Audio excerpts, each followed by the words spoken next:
So I'm here with Phil Adams-Mercer, who is a successful entrepreneur who has done multiple businesses and decided to move from England, originally from Manchester, to Naples. A friend of mine had an apartment here in 1986, and he threw me the keys one time and he said, go and use my apartment in Naples. I didn't even know where Naples was. I've been coming here now since 1986, so you're talking about nearly 40 years. You moved here full-time to enjoy the lifestyle and to relax, and then you're not really relaxing. I came here to speed up my slowing down, which hasn't worked. I can't help it. You know, things stare me in the face. I left school at 15-year-old. I'm dyslexic. I bought a video recorder in 1979. In the meantime, I needed a contract with a parcel carrier to deliver 4,000 parcels every month. Because I got a good price, I started doing other people's parcels through my contract. And before I knew it, I was making money on doing parcels. It would be that somebody would come online and say, my parcel hasn't been picked up, and the system would immediately pick up their number, pick up the parcel number, go up to Google Earth, go down to the streets, and they would say, are you the one that lives at the yellow door with the yellow door? How did you know that? You know, and that's basically part of your AI, was artificial intelligence was so quick and bright, and that's really what we sold. We were doing £150 million a year in parcels as well at the time. So tell me, from parcels, what got you into the alcohol business? We go to the pub and I'd say, what would you like to drink? Oh, I'll have a rhubarb and ginger gin with tonic, please. Or I'll have a grapefruit gin with ginger, please. Or, hold on a minute, everybody's drinking flavoured gin. So when I came back here, I started asking around, have you got any flavoured gin? Yeah, we've got Hendrick's and we put cucumber in it. No, have you got any flavoured gin? No flavoured gin. Literally not one flavoured gin 5 years ago. So I thought, I need to bring in flavoured gin. So I went to my local distillery, which has won all kinds of awards for him to make our gin. So, well, the spring water from the Pendle Hills goes down through the distillery, and that's where our gin's made from. So we thought, Rivy Gin sounds what people say, we're going for a walk up Rivy. So that's where the Rivy Gin came from.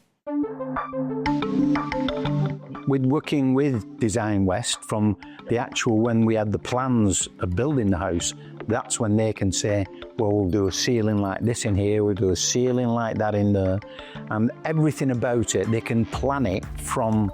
And when we went up to High Point to pick all the furniture, they had all the plans there and all the sizes of the furniture, what you could put in each room and everything. That's great, and that's cool because it kind of gives me a nautical feel with the arch, yeah, with the wood and the arch on it. It gives me a feel of wine barrels. This is what we class as our cinema room. It's a great room, but I'm looking even, you know, the simple things like the stairwell and everything else, the details on the walls, and even this, I mean, nice warm texture with it, with the sconces there. They paid attention to everything. I mean, this is really, really nice to come up. You can see how long those lines are going up. The line underneath the crown molding is nice too, as part of it, to keep it all intact. It's really gorgeous, but it's really detailed, beyond detailed. The fire is my favorite. This has got a vapor coming out through it, which is just, every time anybody comes to see it, they want to know where you get it from, what make is it. It's a dimple, because they all want one. It's just so relaxing and so. And all it is you don't have, we've got the actual water fed to it, because again, with Design West, they organised everything, but you can actually get these with a tank, and you just fill the tank and the water will last about a year in the tank. There's numerous people in Naples now have seen you driving this Morgan. Okay, and they don't know the story behind it, but they all come up to it, they take pictures, they all want to see it. It's probably, there's, you know, $1 million Ferraris driving around, and people will come to the Morgan quicker than they will go into the Ferraris. Well, it goes back to when I was at school. All my friends used to say, I want a Rolls Royce when I grow up, I want a Ferrari when I grow up, and I always wanted a Morgan. And they've been trying to get the Morgan into the US now for 30 years, and they've not been able to manage it. So any other Morgan owners around who don't know the louvres depict what it is, a 4-cylinder or a 6-cylinder, they're looking at that and saying, how did he get a 6-cylinder in here? But every Morgan is unique. Every single Morgan. You chose everything. You chose the colors, the seats. I choose not only just the colour, I choose the seats, I choose the diamond stitching, I choose the colour of the stitching, I choose the wood, I choose the piping, I choose whether it's going to have a cover, I choose whether it's going to have a spur wheel or no spur wheel, I choose whether it's going to have a rack on it, which I've got the suitcase, the Morgan suitcase that goes on the back, because there is no trunk space.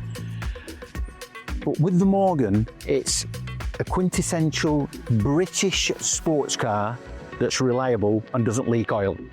As I said, for me, the finest car in the world. Come on, let's go for a drive. All right. I've gone way past my wildest dreams. I really have, and I pinch myself frequently. And to be on the bay, like I said, it's beyond my wildest dreams.